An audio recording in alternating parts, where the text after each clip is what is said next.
Hey, it's Ryan Seacrest. Life comes at you fast, which is why it's important to find some time to relax. A little you time. Enter Chumba Casino. With no download required, you can jump on anytime, anywhere for the chance to redeem some serious prizes. So treat yourself with Chumba Casino and play over 100 online casino-style games, all for free. Go to ChumbaCasino.com to collect your free welcome bonus. Sponsored by Chumba Casino. No purchase necessary. VGW Group. Void where prohibited by law. 18 plus. Terms and conditions apply. Time now for sports on 104.7 The Cave. Here's Ned Reynolds. Mike, the intern, Ned Reynolds in the studio. Back to work. It's Monday morning, and I think now we all know that when it comes to a race at the Olympics, the only thing that matters that crosses the finish line is your torso, sir. Well, in that case, it is. Yeah, and that's Noah Lyles, about whom you're talking. And that leads to question number 2 that I gave you right there. An embarrassing moment in the Olympics because the TV announcer called it wrong. Now, here's the deal. I can understand why he did. Who could determine who's the winner there? That quickly. Yeah. I mean, it's 5,000th of a second. 5,000th. That's the difference. It was the man's collarbone that made the difference. All right, the TV announcer for NBC, he just knew it was the kid from the Jamaica. He thought he did. He thought it was him too. I mean, if you saw him cross that finish line, immediately you saw in his eyes, he immediately just like powered through. And I think that fooled the announcer as well, and fooled the TV cameras as well. The guy's name is Kashane Thompson. But here's the cardinal sin that you don't make. Until it becomes official, you don't declare somebody the winner. You don't. No. You may think they are, and if he's a half a mile ahead, that's a different story. But in a close race like that, you wait for a decision, and sure enough, the decision was the other way. It was Noah Lyles who won it, and as a result, NBC had to come up with. Of course, the guy didn't say anything after that was announced. Who would? Kept on moving. And I can understand why, but again, that's one of the mantras of broadcasting. Until you are sure. Case in point, 1948 elections when Harry Truman defeated Thomas Dewey. Thomas Dewey was declared the winner in the New York Times. Big headlines: Dewey defeats Truman. And Truman made a big deal out of holding that paper up. Also, the second mantra in broadcasting is if you make a mistake, you keep going, and you definitely don't acknowledge it. Nope.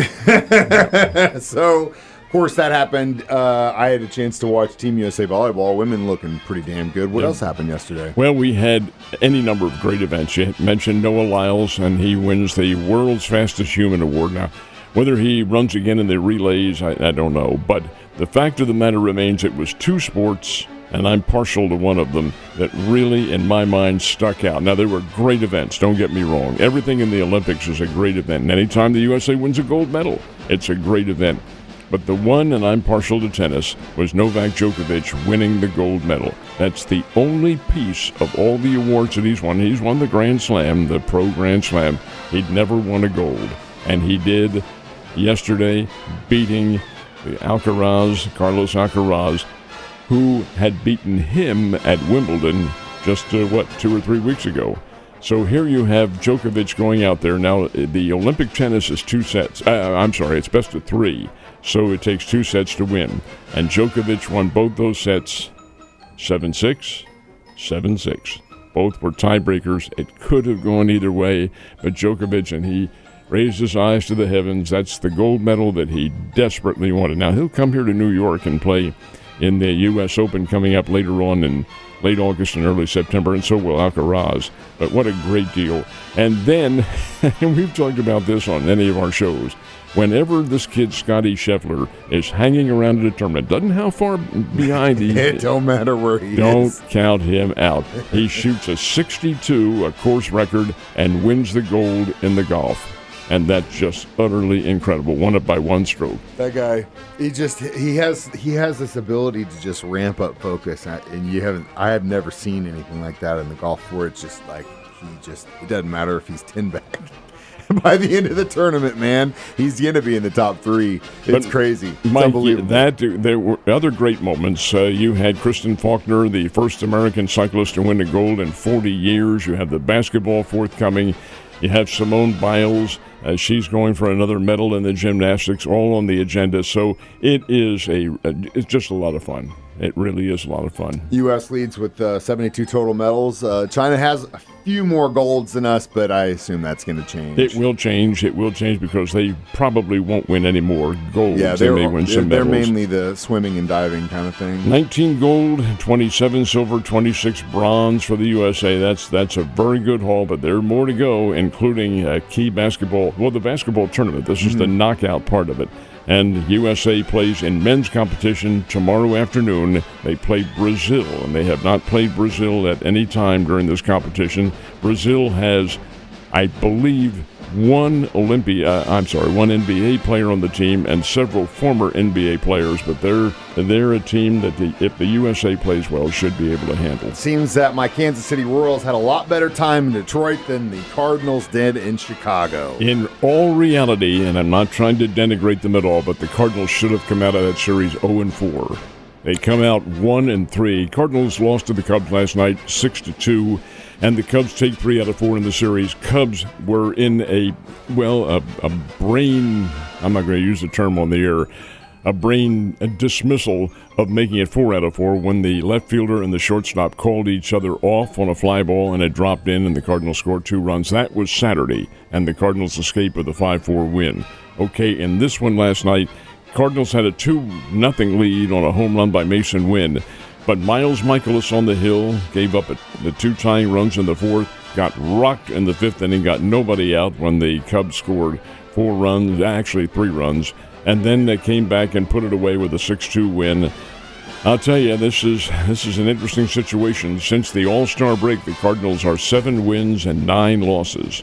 And that's not enough to get back into the hunt. Now, St. Louis plays the New York Mets, and they play them this afternoon at Busch Stadium at a little after 4 o'clock. Now, why is that? It's because this is a makeup game from a postponement earlier. They had to figure out a date somewhere where they could fit in this makeup game, and that'll be it. The Mets go to Colorado. The Cardinals get set to have the Tampa Bay Rays coming in starting tomorrow night, but this is a 1-game makeup today. Like I said, tough weekend for the Cardinals. Nice weekend for the Royals. They're gaining some ground on the Twins, which was nice to see. They are, and they're just playing well. And you have to think that the magic is there, Mike. Look how they won yesterday. Trailing 2-0 in the 9th inning, get 2 men on, send up a pinch hitter, MJ Melendez, and what's he do? 3-run pinch hit home run.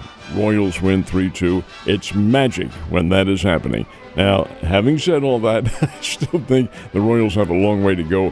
Not so much to be in the playoff hunt, but to capture the lead from the Cleveland Guardians, who are continuing to play very well. But the fact of the matter remains, though, that Kansas City has done a complete turnaround, and watch out for them in coming years. Yeah, offensively right now, they're just lights out. It's just the bullpen issues. That's the big deal. But, again, like I said, a lot of fun watching those guys this season, especially they got that Bobby Witt Jr. on the team. Let's talk about the Springfield Cardinals. They are back in town this week, right? They are in town this week, coming back off a loss to the Tulsa Drillers by a score of 5-3 in Tulsa, Oklahoma. That was yesterday.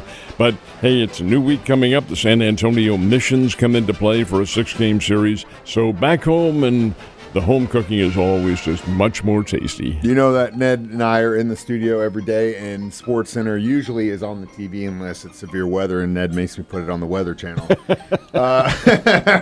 We were actually... That'll be the day, folks. We're looking up at the same time, and we have definitely talked about the Chicago White Sox a few times this season. But they were actually posting some of the worst records I have ever seen a team in professional sports get in a long time. 20 consecutive losses. 20 consecutive. Well, when you think about this, my gosh, how close is this team to setting the record? And the answer is very close. And they could tie the American League record tonight. The White Sox play out in Oakland, California against the Oakland A's, who, while they're not the strongest team, they're not a pushover either. The record in the American League is 21 consecutive losses, and that was set by the Baltimore Orioles back in the late 1980s, I think 1988 if I remember correctly. A loss by the White Sox ties that record. And what is the all-time record for losses over a consecutive series during the regular season? My club. Philadelphia Phillies, and I remember it well, Mike. 1961, lost 23 in a row. I saw many of those games. I was a sophomore. I was a sophomore at Temple at the time. And Temple, of course, is only 8 blocks away from Connie Mack Stadium, so I'm going to games right and left, and they're losing all of them and thinking, oh, my goodness sake, what is this? Well, they weren't a very good team, but they were young and getting better, and from there on in, they improved mightily. But 1961, down year. Sad time in South Chicago, Ned. You have a wonderful Monday, and I will see you mañana. It's time for today's Lucky Land horoscope with Victoria Cash. Life's gotten mundane, so shake up the daily routine and be adventurous with a trip to Lucky Land. You know what they say, your chance to win starts with a spin. So go to LuckyLandSlots.com to play over 100 social casino-style games for free for your chance to redeem some serious prizes. Get lucky today at LuckyLandSlots.com. No purchase necessary. VGW Group. Void where prohibited by law. 18+. Terms and conditions apply.